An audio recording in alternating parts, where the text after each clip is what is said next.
नमस्कार दोस्तों, मैं अरुण कुमार मौर्य। आज हम एक पैनासोनिक का सेट देखेंगे जो कि स्मार्ट और एंड्रॉयड दोनों में आता है। तो इसके अंदर हम लोग एक फ़ॉल्ट ये था कि इसके अंदर जो है आप चालू करोगे तो बैकलाइट जलेगा, लेकिन आपको पिक्चर्स में देखने को कुछ भी मिलेगा नहीं। ठीक है, तो वैसे कंडीशन में जब भी इस बोर्ड के अंदर फॉल्ट आता है तो हमको क्या क्या चेक करना है और कैसे रिपेयर करना है वो हम लोग इस वीडियो के अंदर देखने वाले हैं। ओके, जैसे कि आप देख सकते हो कि एक पैनासोनिक का बोर्ड है। ये पैनासोनिक और स्काईवार्थ और अलग अलग कंपनियां लगा के यूज़ कर रही है, कोई क्रोमा भी यूज़ कर रही है। तो बहुत सारी कंपनियां ये बोर्ड को यूज़ कर रहे हैं। दिखने में आपको सेम टू सेम लगेगा, थोड़ा बहुत चेंजेस रहेगा बस, बाकी और कोई अंतर नहीं होगा। ठीक है, तो अगर आप एक का फंडामेंटल समझ जाओगे तो बाकी का भी फंडामेंटल आपको समझ जाओगे। तो सबसे पहले आपको फॉल्ट दिखाता हूँ, फॉल्ट किस तरह से है। फॉल्ट आप देख सकते हो कि जैसे ही आप चालू करोगे सेट को तो सेट के अंदर सिर्फ बैकलाइट जलेगा, बाकी और पिक्चर कुछ जैसे आप देख सकते हो कि इसके अंदर सिर्फ बैकलाइट जल रहा है, पिक्चर आपको कुछ भी देखने को नहीं मिल रहा है। बराबर, तो यहाँ पर जो सेट मैंने ऑन किया है आप देख सकते हो कि इसके सेट के अंदर सिर्फ बैकलाइट जल रहा है, पिक्चर भी आपको कुछ देखने को नहीं मिल रहा है। ऐसे फॉल्ट के अंदर ज़्यादातर आपको पैनल फॉल्टी होने का चांसेस रहता है।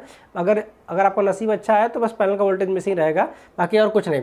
लेकिन इस बोर्ड के अंदर अगर हम बात करें तो इस बोर्ड के अंदर जो है टिकॉन इसके मदरबोर्ड के अंदर ही बिल्ड किया हुआ है। ठीक है, अगर टिकॉन मदरबोर्ड के अंदर बिल्ड किया होता है तो थोड़ा रिपेयरिंग थोड़ा हार्ड हो जाता है, क्योंकि ये सेक्शन जो बनाया हुआ है ये इसके अंदर टिकॉन का है। अगर इसके हम अगर पास से देखते हैं तो पास से हमको इस तरह से कुछ दिखेगा। देखिए, अगर हम पास से देखेंगे तो इस तरह से हमको कुछ दिखेगा, और जो कि यहाँ पर जो है DC आईसी यूज़ किया हुआ है और प्लस लेवल शिफ्टर आईसी दोनों एक ही मिल बिल्ड किया हुआ है। आप इस टाइप का टिकॉन भी आता है, आप देखे होंगे, तो उस टिकॉन में भी यही आईसी यूज़ होता है और लेवल शिफ्टर आईसी भी यूज़ करता है। ठीक है, तो अभी हम इसका रिपेयरिंग का काम देखेंगे किस तरह से इसका रिपेयरिंग करते हैं। उससे पहले हम लोग समझ लेते हैं कि बोर्ड किस तरह से काम करता है। और बोर्ड जैसे कि आपको दिखाता हूँ मैं बोर्ड। देखिए, ये हमारा बोर्ड है। तो इसके अंदर सबसे पहले जब भी कभी आपके पास आएगा सेट तो इसके अंदर कुछ बेसिक सप्लाई होती है और आपको चेक करने की ज़रूरत है। सबसे पहले यहाँ पर लगा हुआ जो डायोड है, 3 लेग का डायोड है। ठीक है, इसके ऊपर आपको 12 वोल्ट चेक करना है। ठीक है, ये 12 वोल्ट आपको सबसे पहले चेक करना है। और दूसरी बात कि यहाँ पर आपको 40 वोल्ट के आसपास आएगा बैकलाइट के लिए, वो आपको चेक कर लेना है कि ये सब वोल्टेज प्रॉपर है कि नहीं है। अगर ये वोल्टेज अगर प्रॉपर नहीं बनेगा तो आपको प्राइमरी साइड में शिफ्ट हो जाना पड़ेगा, क्योंकि प्राइमरी साइड में अगर कुछ दिक्कत रहेगा तो ये दोनों वोल्टेज नहीं बन के आएगा। जो ये शेडेड एरिया किया हुआ है इसको हम बोलते हैं हॉट साइड। अगर आप इसके ऊपर हाथ कहीं भी रखोगे आपको करंट मारेगा, बाकी जगह आप पूरा सो के काम करोगे कोई भी आपको कुछ होने वाला नहीं है। ठीक है, तो आपको सिर्फ इस एरिया को बचाना है और इस एरिया को आपको टच नहीं करना है। ठीक है, उसके बाद में आप जैसे यहाँ से 12 वोल्ट बन के निकलेगा हमारे मदरबोर्ड को आएगा। मदरबोर्ड में सबसे पहले आपको यहाँ पर 3.3 देखने को मिलेगा। यहाँ पर 3.3 वोल्ट बनेगा। ठीक है, 3.3 वोल्ट बनने के बाद यहाँ पर एक रैम लगा हुआ है, रैम के बाजू में ही उसकी सप्लाई बनेगी 1.5 वोल्ट। समझ में आया? 3.3 वोल्ट यहाँ बने, इस कॉइल बनेगा, 1.5 वोल्ट इस कॉइल पे बनेगा, इस कॉइल पे बनेगा। ठीक है, आपको कैसे याद रखना है, रैम के बाजू में जो पहला कॉइल लगेगा रहेगा उसके ऊपर 1.5 वोल्ट, DDR यहाँ पर 3 लगा हुआ है इसीलिए 1.5 वोल्ट, DDR 2 लगा होता है तो 1.8 वोल्ट, DDR 1 लगा होता है तो वो 2.5 वोल्ट। ठीक है, यहाँ पर DDR 3 लगा हुआ है इसीलिए 1.5 वोल्ट। ओके, अब यहाँ पर एक वाईफाई का डोंगल लगा हुआ है। वाईफाई का डोंगल को चलने के लिए 3.3 वोल्ट की जरूरत पड़ता है। तो 3.3 मतलब कैसे पहचानोगे, तो वाईफाई का डोंगल जहाँ लगा है उसके बाजू में जो कॉइल लगा उसके ऊपर 3.3 वोल्ट बनेगा। ठीक है, यहाँ पर आपको 1 वोल्ट बनेगा, 1.05 वोल्ट। ठीक है, अभी आप कैसे पहचानोगे, क्योंकि ये सिस्टम आईसी के आसपास बना हुआ है इसीलिए आपको वहाँ पर कितना बनेगा, 1.1 वोल्ट के आसपास बनेगा। ये आपका एमएमसी लगा हुआ है। एमएमसी को चलने के लिए 2 सप्लाई चाहिए, एक 3.3 वोल्ट और एक 1.8 वोल्ट। 3.3 वोल्ट तो आपको यहाँ से बन के मिल गया, लेकिन 1.8 वोल्ट यहाँ पर एक रेगुलेटर लगा हुआ है 3 लेग का, ये आपको बना के दे देगा आपका 1.8 वोल्ट। ठीक है, बचा कौन सा सप्लाई, 5 वोल्ट की सप्लाई बच गई है, उसको भी देख लेते हैं। तो जो आपको यूएसबी पोर्ट दिख रहा है यहाँ पर, तो यूएसबी पोर्ट के बाजू में जो कॉइल लगा हुआ है, यूएसबी पोर्ट के बाजू में जो कॉइल लगा हुआ है उसको आपको ऊपर 5 वोल्ट की सप्लाई बनेगी। ठीक है, तो सारी सप्लाइयों को हम लोग बारी बारी से देख लिए। ठीक है, यहाँ पर आपका काम हो गया। अब चलते हैं हम लोग मेन फॉल्ट के ऊपर, जहाँ पर हमारा मेन फॉल्ट था। ठीक है, तो यहाँ पर जैसे हमारे पास वो सेट आता है और हमने यहाँ पर चेक किया तो ये हमारा जो सप्लाई था वो नहीं बन रहा था। ठीक है, चलिए थोड़ा उसको बारे में डिटेल में देख लेते हैं। यहाँ पर ये सेक्शन था, तो यहाँ पर जो भी VGH और VGL टिकॉन सेक्शन में बनते हैं, ये टिकॉन सेक्शन बनाया हुआ है।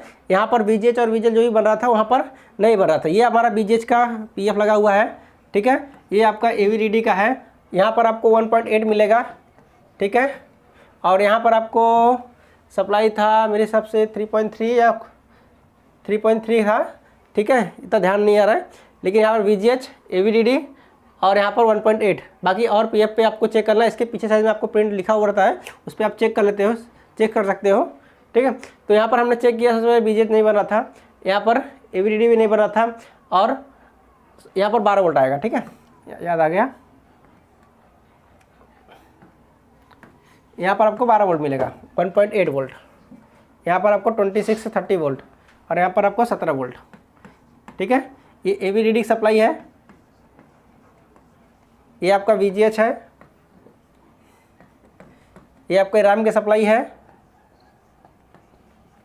ये आपका VCC है, ठीक है। और जैसे कि आपको जब मालूम है कि पैनल की सप्लाई को पास करना पड़ता है, जब भी स्टैंड बाय रिलीज होता है पैनल सप्लाई पास होता है, तो पैनल की सप्लाई पास करने के लिए यहाँ पर एक मॉसफेट लगाया हुआ है, P चैनल का मॉसफेट है, तो ये सप्लाई पास करेगा, ये सप्लाई सीधा जाएगा हमारे IC को, समझ में है। IC बाकी का फंक्शन उसके बाद स्टार्ट करता है, लेकिन यहाँ पर हमारा कोई भी सप्लाई बन नहीं रहा था। जैसे ही हम VGH चेक किए तो ना ही जंप कर रहा था, ना ही कुछ हो रहा था, ठीक है। उसके बाद में आपको अगर सप्लाई नहीं बनता है तो सबसे पहले ये दोनों स्ट्रिप जो लगा हुआ है पैनल का, वो दोनों स्ट्रिप को आपको सबसे पहले निकाल देना है, ठीक है। वो दोनों स्ट्रिप को आपको सबसे पहले निकाल देना है, ओके। और निकालने के बाद में फिर से चालू करना है और चेक करना है सप्लाई बनता है या नहीं बनता है। अगर बन गया तो आपके स्केलर में कहीं ना कहीं शॉर्टिंग है, ठीक है, स्केलर में आपको कहीं ना कहीं शॉर्टिंग है। अगर नहीं बना तो आपका ये IC ख़राब है, ठीक है।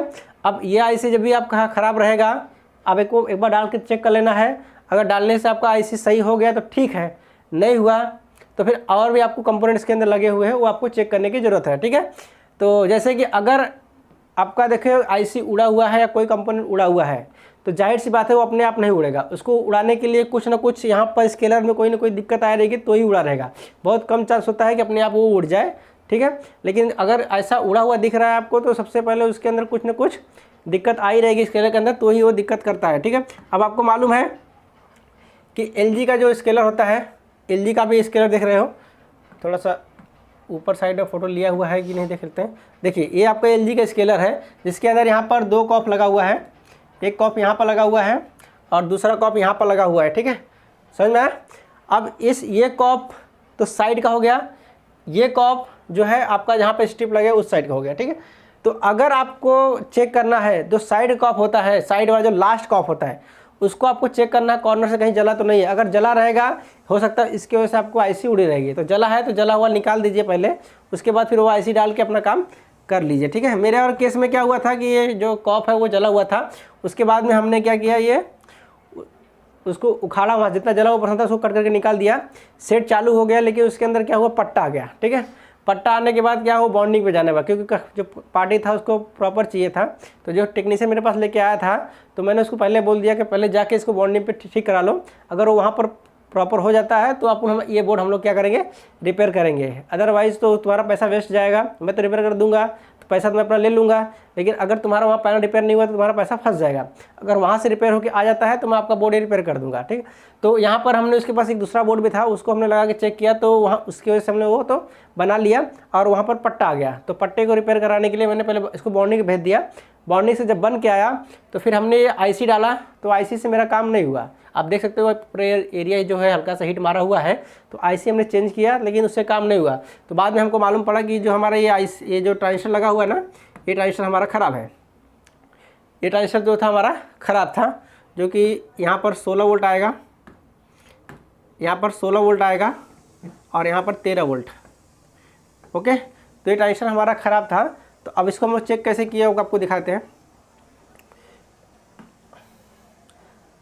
आप देख सकते हो यहाँ पर एक साइड में ओम्स दिखा रहा है, लेकिन दूसरे साइड के लिए हमने क्या किया, वीडियो बना दिया ताकि आपको अच्छे से समझ में आ जाए। अब वीडियो यहाँ पर डाउनलोड हुआ है या नहीं हुआ है वो भी देखना पड़ेगा मुझे। चलिए देख लेते हैं फिर से टेलीग्राम पे जाके, शायद से वीडियो डाउनलोड। हाँ, आप देख सकते हैं यहाँ पर देखिए, जब हम मल्टीमीटर से चेक करेंगे, पहले जो लगा हुआ है उसको चेक कर लेते हैं जो चेंज किया हमने ने।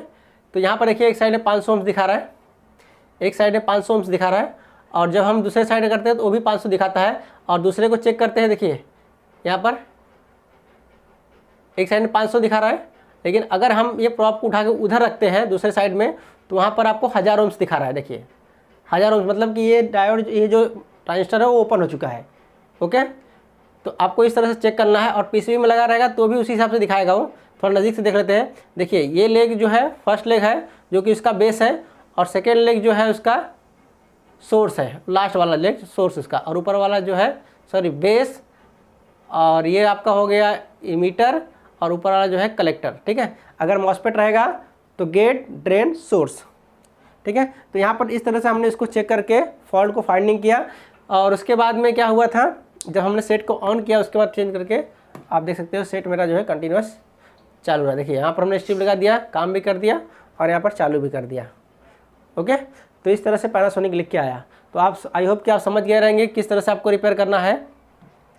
थोड़ा सा ट्रिकी फॉल्ट था लेकिन इजी था, कोई दिक्कत नहीं था। अगर आप, लेकिन हमने क्या किया इसके अंदर थोड़ा सा लेंदी हो गया, इसलिए क्योंकि सबसे पहले हम लोग आईसी भी डाउट करते हैं, ट्रांजिस्टर चेक बहुत कम करते हैं, क्योंकि उड़ने का चांस उसका बहुत कम रहता है। तो आईसी जाने के चांसेस ज़्यादा रहते हैं। तो अगर आईसी आपकी हीट हो रही है तो समझ लो ख़राब है, अगर हीट नहीं हो रही है, ज़्यादा हीट नहीं हो रही तो भी समझ लो ख़राब है, और नॉर्मल हीट हो रही है तो समझ सही है। लेकिन ऐसे कंडीशन में ना हीट हो रही है ना कम हीट हो रहा है, क्योंकि वोल्टेज ही नहीं बढ़ रहा। जब काम ही नहीं करेगा तो हीट कैसे होगा वो, तो सीधी सी बात है, उस प्रोटेक्शन में जा रहा था। ठीक है, और इसलिए हमको वो चेंज करने की जरूरत पड़ा था। आईसी दूसरा डाला, फिर उसके बाद चालू बोर्ड का निकाल दिया तो भी हमको रिजल्ट मिला नहीं। ओके, तो फिर हमने ट्रांजिस्टर चेक किया, ट्रांजिस्टर हमारा जो है वहाँ पर शॉर्ट ख़राब था, या बोल सकते हो ओपन था। Okay, thanks for watching my video, have a nice day.